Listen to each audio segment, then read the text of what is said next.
Capítulo 25. Ana anunciou ao pai sua intenção de se casar com Marco Polo. Lúcio tentou impedir de todas as formas. Fez de tudo para que ela se apaixonasse por alguém de sua classe social e poder financeiro, mas não teve êxito. Imagine, um psiquiatra em minha família, vigiando meus passos. Não suportarei, pensava. Preciso de alguém que multiplique meus bens e não que aponte meus problemas, refletia. Tentou mais uma vez seduzi-la. Filha, não é por causa do dinheiro, mas há filhos de banqueiros e de industriais fascinados por você. São pessoas do seu ambiente, do seu meio. Você se sentirá menos deslocada. Dê uma chance para eles. Já namorei alguns deles e aumentei meu vazio. Que vazio? O que esse rapaz tem de especial? Marco Polo me ama intensamente. Além disso, ele ama o ser humano. É preocupado com a humanidade. Não seja ingênua, minha filha. As pessoas só são preocupadas com o próprio bolso. É uma pena que você pense assim, papai. Quem vive para si mesmo só enxerga segundo as intenções nos outros. Ele resmungou, mas antes que rebatesse, ela perguntou. Você já se apaixonou por alguém? Lúcio claudicou. Nunca tiveram uma explosão afetiva, nem pela mãe de Ana. Nos últimos anos, só desfilava com mulheres bem mais jovens, algumas famosas, mas não amava ninguém. A única coisa que movimentava sua emoção era aumentar sua grande fortuna. Titubeando, respondeu. Bom, não sei, acho que sim. Quem ama não tropeça no achismo. O amor é a única certeza da existência, papai. Se nunca amou alguém, nem minha mãe, jamais entenderá o que sinto. Lúcio saiu desconcertado. Ana realmente estava diferente. Ele perdera o domínio sobre ela. Inconformado, dias depois fez mais uma tentativa. Disse que estava comprando uma casa na Inglaterra.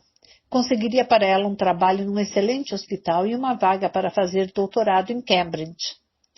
Você não precisa terminar seu namoro com Marco Polo, disse com esperteza. Será bom para o próprio futuro de vocês que continue seus estudos e se prepare melhor profissionalmente. Ela não aceitou. Pai, a vida inteira esperei que você se preocupasse realmente comigo, que conversasse sobre nossas vidas. Eu trabalho para você, minha filha. Tenho feito tudo ao meu alcance para fazê-la feliz. Dou-lhe as melhores roupas de grife. Você viaja 2 vezes por ano, de primeira classe para fora do país. O limite do seu cartão de crédito internacional é de $100.000. E qual é a jovem da sua idade que tem um Mercedes conversível na garagem e um motorista à sua disposição? Você me deu muitas coisas, papai, mas esqueceu o mais importante. Qual? Perguntou indignado. Esqueceu de me dar a si mesmo. Não conheço seus sonhos, seus temores, suas lágrimas. Somos 2 estranhos vivendo na mesma casa. Falou, começando a chorar. Abalado, ele tentou evitar o clima emocional. Filha, você é a rainha desta casa. De que adianta ser uma rainha presa num palácio, vigiada por seguranças e com um pai que só vive para o trabalho? Lúcia emudeceu. Não sabia contrapor-se a essas verdades. Ana, então, tocou num assunto que nunca havia tratado com o pai. Pai, nós nunca falamos sobre a mamãe. Quem não dialoga sobre o seu passado, não o sepulta com maturidade, perpetua suas feridas. A morte da mamãe é um túmulo aberto em nossos corações. Você nunca teve coragem de conversar comigo sobre sua doença e as causas que a levaram a tirar sua vida. Lúcio ficou paralisado, sem reação. Não conseguia organizar as ideias. Este assunto era um tabu. Na casa dos Fernandes, até os empregados estavam proibidos de comentá-lo. O quarto que fora do casal vivia trancado. Somente a faxineira e a arrumadeira entravam lá uma vez por semana. Lúcio pensou várias vezes em mudar de casa, mas seu palacete era belíssimo, uma mansão única, embora triste. Acabou apenas mudando de quarto.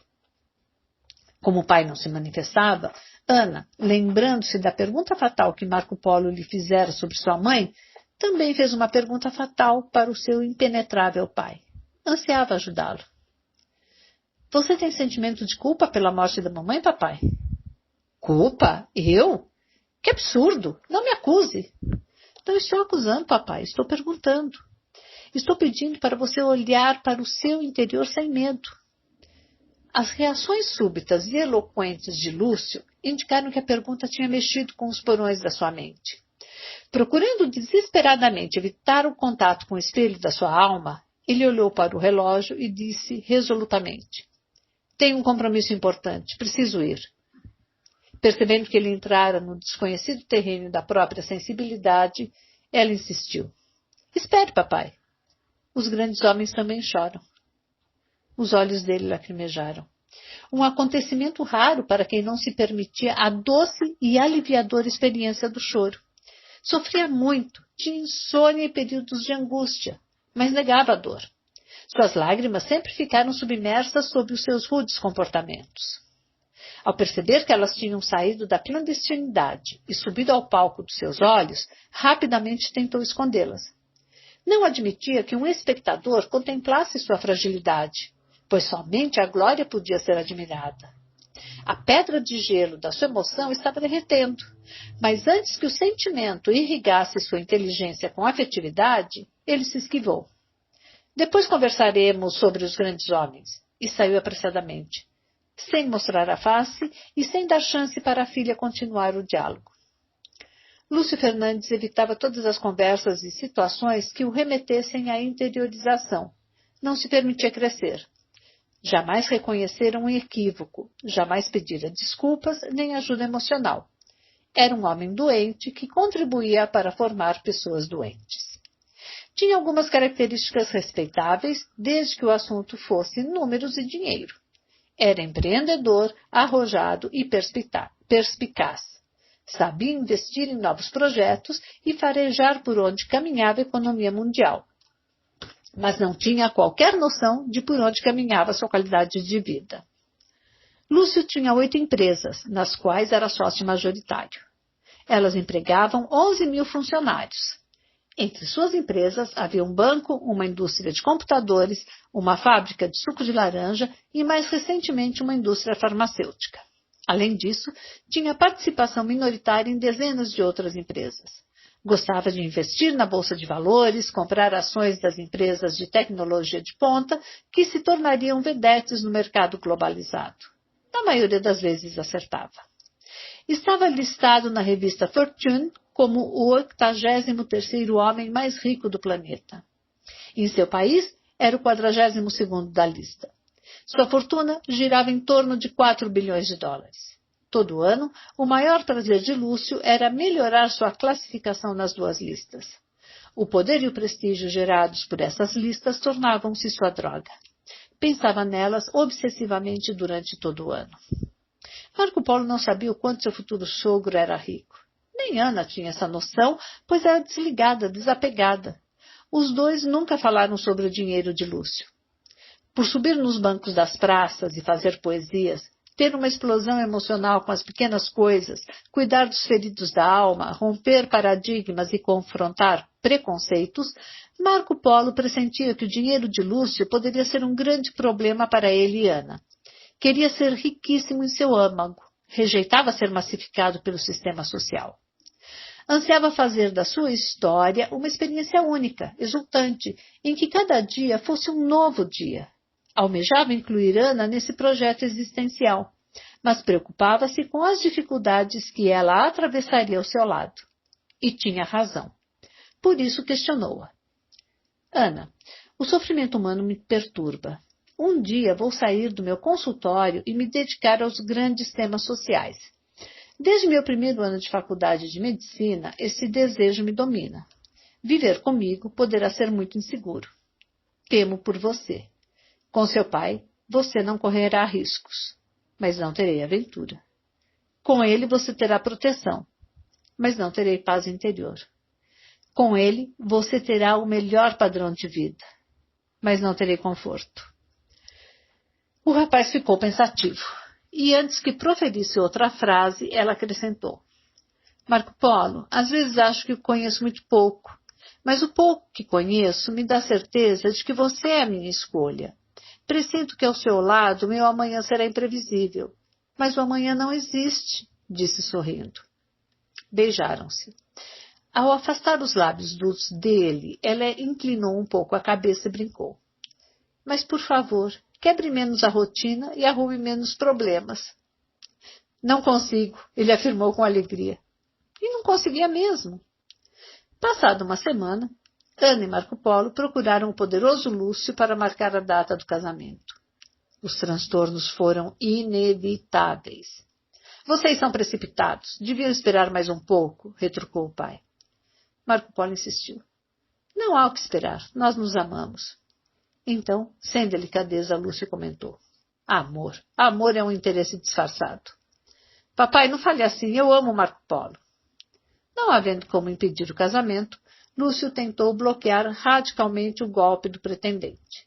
Não queria que Marco Polo tivesse acesso às suas posses. Só aceito que você se case com Ana se for com separação total de bens. Ana, indignada, retrucou. Sou eu quem decide isso, papai. Marco Polo, intrépido, interferiu dizendo. Pois eu só me caso com sua filha se levar toda a sua fortuna. Ana se espantou. Lúcio levantou-se irado com a petulância dele. Esbravejando, bradou. Está vendo, minha filha? Eu lhe disse que esse rapaz era ambicioso. Mostrou a verdadeira cara. Caia fora enquanto é tempo. Em seguida, olhou para Marco Polo e acrescentou. Jamais você tocará em minha fortuna. Há um batalhão de advogados de olho em você. Ana estava chocada com o rumo da conversa. Marco Polo levantou-se e confirmou. Sim, sou ambicioso. Só me caso se levar toda a sua fortuna, pois para mim sua única fortuna é Ana. O resto não tem valor. Não quero um tostão do senhor. Ana ficou deslumbrada. Nunca fora tão valorizada. Seu intratável pai caiu do pináculo do seu orgulho. O casamento foi marcado para 3 meses depois. Fariam um casamento civil em público e, posteriormente, um religioso em particular. O religioso seria ecumênico e contaria apenas com algumas pessoas, em especial o amigo de Deus, Falcão. Os pais de Marco Polo, Rodolfo e Elizabeth, moravam em outro estado e estariam felizes com o casamento do filho. Rodolfo vivia com dificuldades financeiras. Era um comerciante que gostava de ajudar as pessoas, mas não conseguia cobrar dos que lhe deviam. Sociável, afetivo, bem-humorado, gostava de ter longas conversas com os amigos. Elizabeth era descendente de uma família rica. Seus avós foram latifundiários, grandes proprietários de terra. Os pais dela viveram de forma nababesca. Tinham os melhores carros, as maiores casas, as mais belas roupas.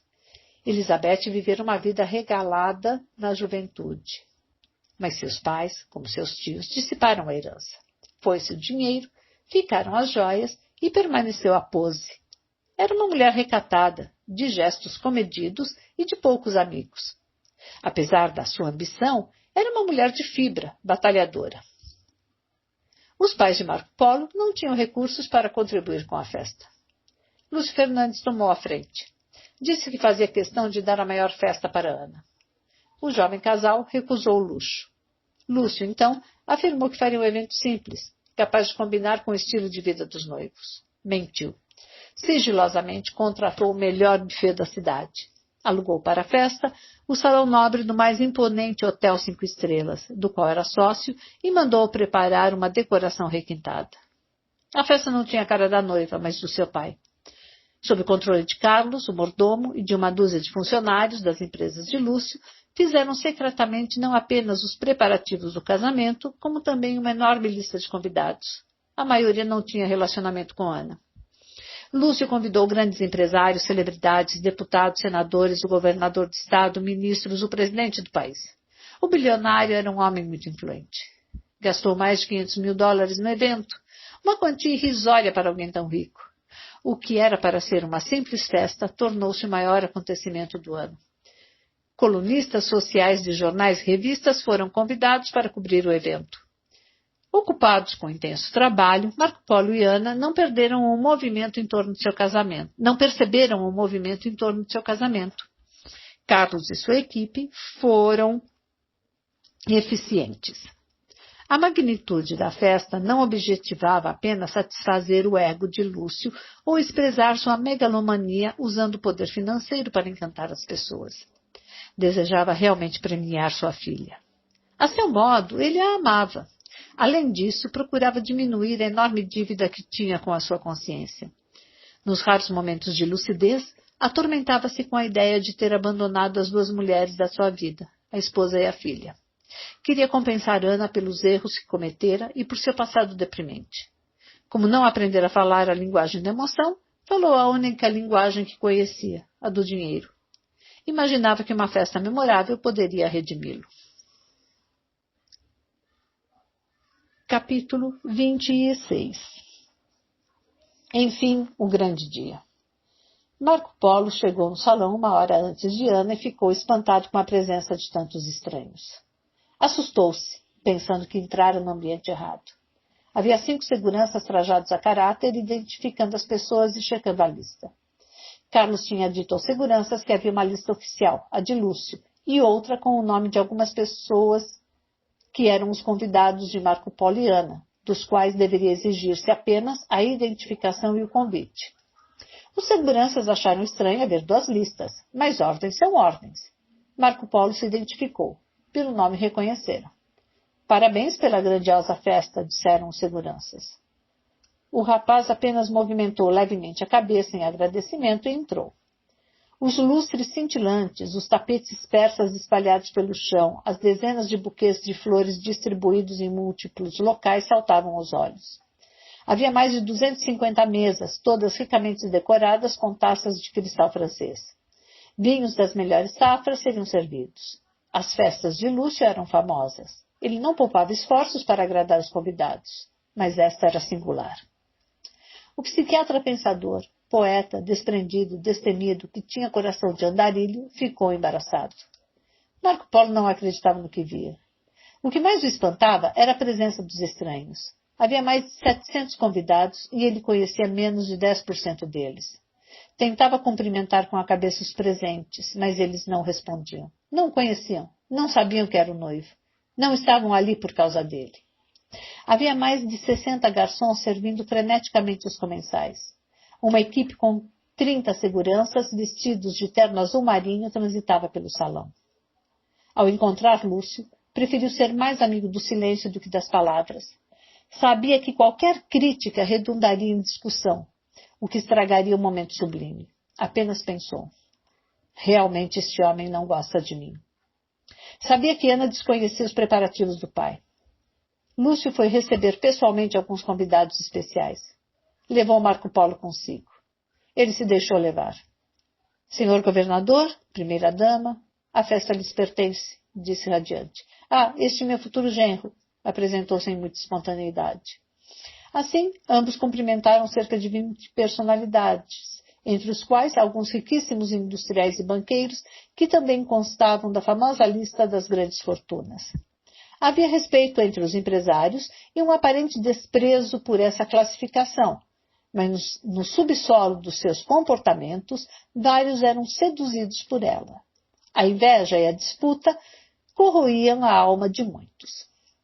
Ocorreu a Marco Polo que a somatória das fortunas dos convidados ao casamento dava uma quantia de 150 bilhões de dólares, superior à soma do produto interno bruto dos 30 países mais pobres do mundo, incluindo os da África subsaariana, cuja população ultrapassava 350 milhões de habitantes. Porém, ninguém estava preocupado com os miseráveis. O que importava era a festa. Marco Polo, que aprendera a pensar como um mendigo e viver entre os miseráveis, agora se encontrava entre os multimilionários. A festa, que deveria ser um motivo de alegria, prenunciava ser uma fonte de preocupação. No entanto, ele sempre discursara afirmando que não há ricos ou pobres, famosos ou anônimos. Todos são seres humanos com necessidades internas semelhantes. Ao lembrar disso, recompôs-se. Um pensamento saltou em sua mente e aquietou sua emoção intranquila. Não é o ambiente que faz meu humor, mas meu humor que faz o ambiente. Serei feliz. Preferiu relaxar. Ana merecia. O secretário de Segurança do Estado, Dr. Kleber, também estava presente. Como era amigo pessoal de Lúcio, fez-lhe um favor. Mandou que um batalhão de policiais estivesse pela redondeza e colocou 50 membros de elite da polícia antissequestro disfarçados entre os convidados. O objetivo era proteger os grandes empresários e políticos importantes de possíveis ataques. Marco Polo procurou seus amigos, mas teve dificuldade em localizá-los, pois estavam perdidos na multidão de estranhos. Sua mãe vibrava eufórica com o luxo da festa. Era tudo que sonhava para o filho. Recordou os áureos tempos da vida abastada. Um piano e um conjunto de violinos, tocados por profissionais do maior gabarito, animavam o ambiente. O juiz mostrava-se ansioso para começar o cerimonial. Estava deslumbrado com a magnitude da festa. Nunca abrira a boca para pessoas tão ilustres. Ana estava terminando de se arrumar. De repente ouviu um tumulto na porta do salão. Alguns seguranças barraram umas 15 pessoas mal vestidas, com comportamentos bizarros, fazendo trejeitos com a cabeça e movimentos involuntários com os membros superiores. No grupo barrado, alguns não portavam identidade nem convite. Disseram que os tinham esquecido. Mas mesmo os que portavam foram barrados. Os seguranças imaginaram, não é possível um milionário se misturar com esse tipo de gente. As pessoas barradas começaram a gritar pedindo passagem e produzindo um tumulto na entrada do salão, atrapalhando os nobres convidados que chegavam. Alguns deles indagaram dos seguranças. O que essa gente está fazendo na festa de Lúcio? Não sabemos, doutor, mas já os estamos expulsando. O grupo pressionava para dentro, mas os seguranças, cada vez mais agressivos, os empurravam para fora. O chefe da segurança contratado por Lúcio chegou. Informado da situação, observou os amotinadores e confabulou baixinho com os outros seguranças. Essas pessoas certamente são penetras. Perderemos o emprego se as deixarmos entrar. Não podemos perturbar as autoridades e a elite financeira. Mandem todos embora, mas, por favor, sem escândalo. O grupo resistiu, o tumulto aumentou. Lúcio foi informado da confusão e ficou visivelmente transtornado. Acionou o secretário de segurança, que, por sua vez, acionou sua equipe interna, imaginando que criminosos estivessem presentes. Chegando ao local, o chefe de segurança disse ao Dr. Kleber: essas pessoas parecem ter saído de um hospício. Dizem que são amigos do dono da festa. Como é possível? Observando-os, o secretário disse baixinho: cuidado, podem ser terroristas ou sequestradores disfarçados. Em seguida, com um olhar, pediu para os policiais anti-sequestro agirem. Os policiais corpulentos pegaram nos frágeis braços de Jaime, de Isaac, de Ali Ramadan, de Vidigal, de Romero, de Cláudia, de Sara, de Maria, do idoso e gentil Sr. Boni. Começaram a revistá-los e em seguida expulsá-los. Eles tinham ido à festa porque Marco Polo os fizeram sentirem-se seres humanos, estrelas únicas no palco da vida, ainda que fosse um palco sem plateia. Não podiam deixar de agradecer a um amigo tão sábio e tão caro. Agora eram novamente tratados como lixo social. Isaac os trouxera. Isaac era um homem mais rico do que vários convidados da festa. Vestia-se de maneira tão simples que parecia não ter uma empresa com 900 funcionários. Isaac alargara os horizontes da visão sobre a existência. Não tinha necessidade de ostentação.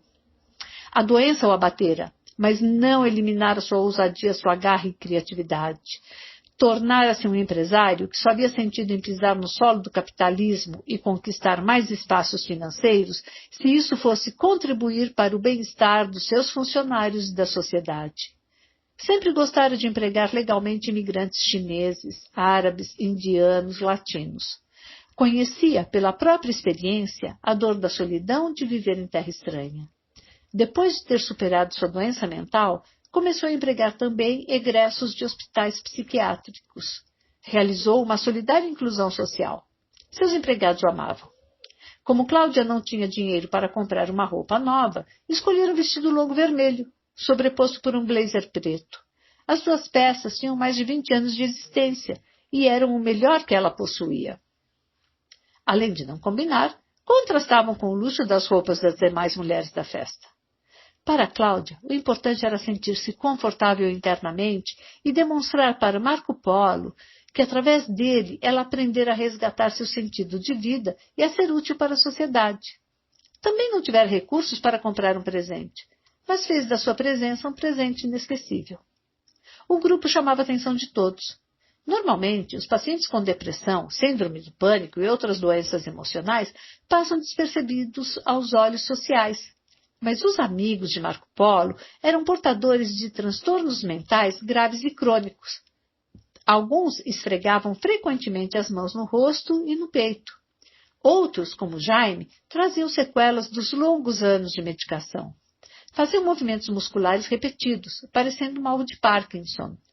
Para pessoas preconceituosas, não constituíam uma paisagem agradável. Algumas convidadas os olhavam de cima para baixo, estarrecidas. Eles não pareciam pertencer ao mundo dos mortais. Sara disse delicadamente para uma delas: "Eu não mordo, madame. Também sou gente." No meio da agitação, a esposa de um importante senador fez um ar de desprezo e espanto diante de Cláudia. Esta observou-a com a sensação de que a conhecia. "Você não teve aula de dança comigo na sua infância?" Perturbada, a outra exclamou: "Professora Cláudia?" "Sim, sou eu." "Que bom vê-la!" e saiu apressada. Os policiais estavam perdendo a paciência. Como empurrar não adiantava, começaram a arrastá-los. Alguns diziam: "Saiam, senão serão presos." Outros adicionavam: "Não perturbem seus penetras. Esta festa é para gente grande." Frágeis pela doença psiquiátrica e pelo uso prolongado de medicação, alguns começaram a tropeçar e a chorar. Subitamente, Jaime gritou: "Marco Polo! Marco Polo!" Todos seus amigos o acompanharam em coro. O barulho ecoou no interior do salão. Marco Polo, que até o momento não sabia da confusão, ficou assustado. Reconheceu aquelas vozes. Rapidamente, dirigiu-se para a porta de entrada.